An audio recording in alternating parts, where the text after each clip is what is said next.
Hello दोस्तों, स्वागत है आपका किताब कथा पर, जहां हम लाते हैं दुनिया की सबसे प्रेरणादायक और सोच बदल देने वाली किताबों की ऑडियो बुक्स। आज हम बात कर रहे हैं ब्लेज पास्काल्स की। क्या आपने कभी सोचा है कि एक इंसान सिर्फ 29 साल की उम्र में दुनिया की सोच बदल सकता है? क्या कभी ये महसूस किया है कि सच्चा जीनियस वही है जो अपनी तकलीफों से ऊपर उठकर कुछ ऐसा कर जाए जो सदियों तक याद रखा जाए? यह कहानी है ब्लेज पास्काल की, एक ऐसे व्यक्ति की जिसने गणित, भौतिकी और फिलॉसफी तीनों को नया रूप दिया, जो दर्द में भी सोचता रहा और सोच में भी सच्चाई ढूंढता रहा। तो चलिए दोस्तों, इस अद्भुत यात्रा की शुरुआत करते हैं। अध्याय 1, बचपन का करिश्मा, एक प्रतिभा का जन्म। 1630 फ्रांस का क्लेरमॉन्ट फेरॉन शहर, एक छोटे से घर में जन्म हुआ एक बच्चे का नाम था ब्लेज पास्काल। बचपन से ही वो बाकी बच्चों से अलग था। जहां दूसरे बच्चे खेलते कूदते थे, वहीं पस्काल सवाल पूछता था। आकाश नीला क्यों है? ध्वनि कैसे चलती है? संख्या क्या सच में अनंत है? उसके पिता एटियन पस्काल एक गणितज्ञ थे। उन्होंने जल्दी ही समझ लिया कि उनके बेटे के अंदर कुछ एक्स्ट्रॉर्डिनरी है। उन्होंने ब्लेज को खुद पढ़ाना शुरू किया। कोई फॉर्मल स्कूल नहीं, बस किताबें और बातचीत।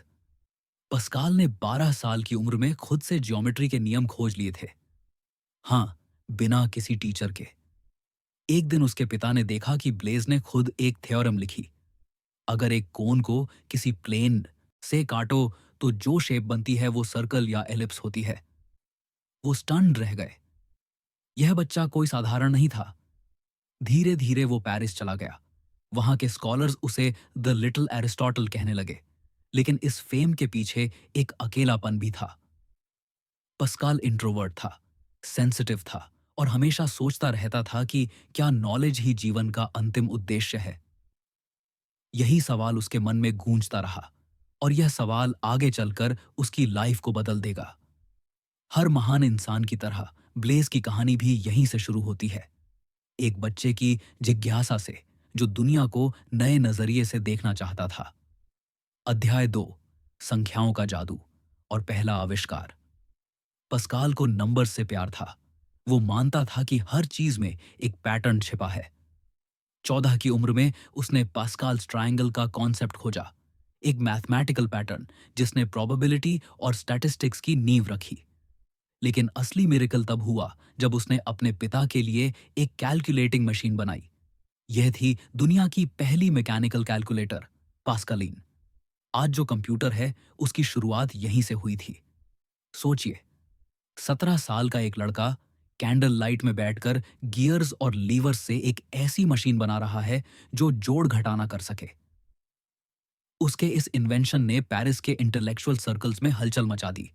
लोग कहते थे, यह बच्चा न्यूटन से पहले न्यूटन है। पर पस्काल का जवाब हमेशा हम्बल होता था। मैं केवल वो देखता हूं जो ईश्वर दिखाना चाहता है। उसके अंदर साइंस और स्पिरिचुअलिटी दोनों साथ रहते थे और यही कॉम्बिनेशन उसे आगे एक फिलॉसफर बनाने वाला था। अध्याय 3, दर्द और जागृति, एक्सीडेंट जिसने सब बदल दिया। एक रात जब पस्काल अपने दोस्तों के साथ कैरेज में जा रहा था, वो घोड़ा अचानक डर गया और कैरेज नदी में गिर गई। पस्काल किसी तरह बच गया, लेकिन उस हादसे ने उसकी सोल हिला दी। आह! उस रात के बाद उसने साइंस से दूरी बनानी शुरू कर दी। वो अब कुछ बियॉन्ड लॉजिक खोजने लगा। कहा जाता है, उसी रात उसने एक विजन देखा कि मनुष्य की सबसे बड़ी शक्ति उसका विश्वास है। उसने लिखना शुरू किया और यही राइटिंग्स आगे चलकर पॉन्सेस थॉट्स बनी, जो आज भी दुनिया की सबसे गहरी फिलोसॉफिकल बुक्स में गिनी जाती है। पस्काल के शब्दों में, heart has its reasons which reason knows nothing of. वो अब एक साइंटिस्ट नहीं रहा, बल्कि एक स्पिरिचुअल थिंकर बन गया। दुनिया के लिए ये शिफ्ट थी, पर उसके लिए ये अवेकनिंग थी। क्या आपने भी कभी महसूस किया है कि असली लड़ाई हमारे अंदर के डर से होती है, बाहर की दुनिया से नहीं? ओबा, अध्याय 4, पॉन्से, मन और आत्मा की बातचीत। पस्काल ने अपने जीवन के अंतिम वर्षों में पॉन्से लिखी। यह किताब किसी थ्योरी की तरह नहीं, बल्कि एक आत्मा की चीख थी।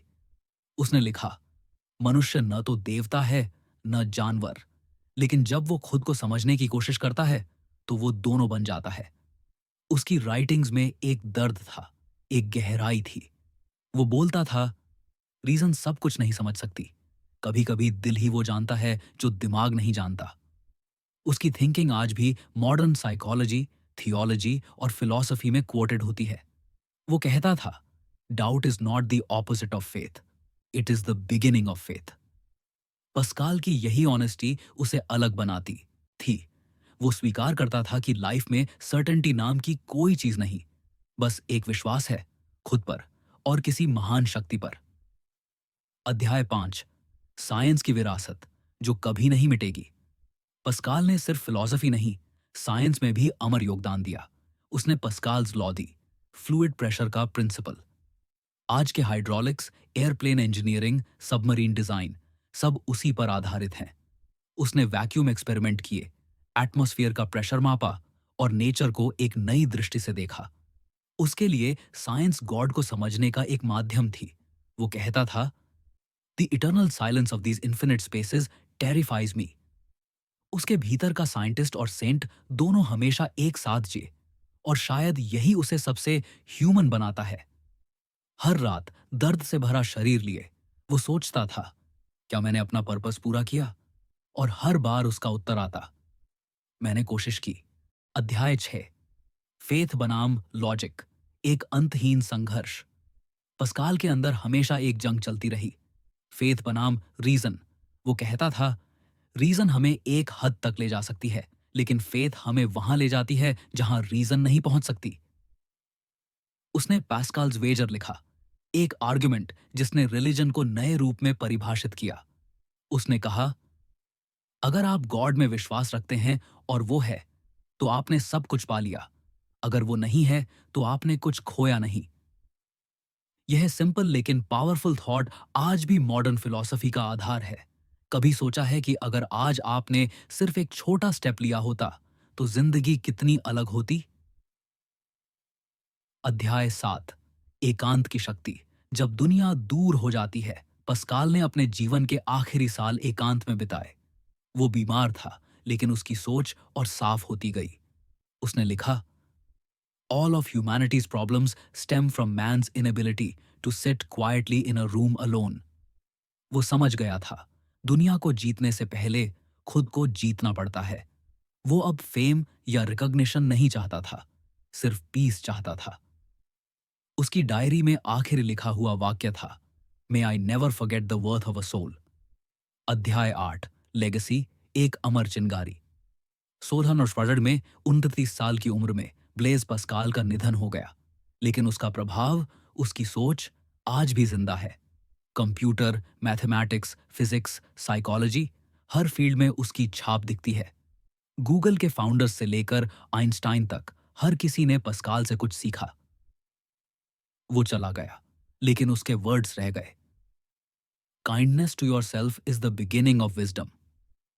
हर बार जब कोई इंसान सवाल पूछता है, लॉजिक से परे सोचता है, वो पास्कल की विरासत को आगे बढ़ाता है।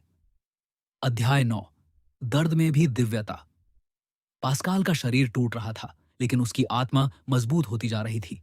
वो कहता था, pain reminds us that we are alive. हर बीमारी, हर स्लीपलेस नाइट में वो लिखता, सोचता और प्रार्थना करता। वो मानता था, life is not about escaping pain, it's about transforming it. उपलीन है। उसके शब्दों ने काउंटलेस लोगों को सिखाया कि स्पिरिचुअलिटी कोई भागना नहीं, बल्कि सच्चाई से सामना करने की ताकत है। वो दुनिया को छोड़ गया, लेकिन अपने विचारों से उसने लोगों को जीना सिखा दिया।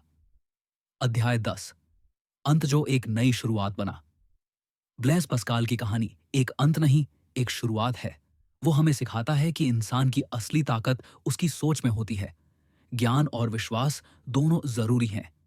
दिमाग और दिल दोनों मिलकर ही इंसान को संपूर्ण बनाते हैं। पस्काल की जिंदगी ये बताती है कि दर्द भी रास्ता बन सकता है, अगर हम उसे मीनिंग दे दें। उसकी कहानी हमें याद दिलाती है कि हर कमजोरी के पीछे एक संभावना छिपी है। निष्कर्ष तो दोस्तों, यह थी ब्लेज पास्काल्स की कहानी। इस किताब ने हमें सिखाया कि असली बदलाव छोटे कदमों से शुरू होता है और मन की शक्ति सबसे बड़ी होती है।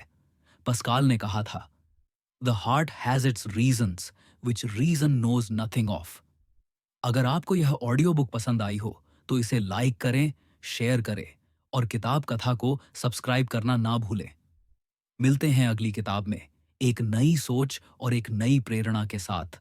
तब तक याद रखिए, सोच बदलो, जिंदगी बदल जाएगी।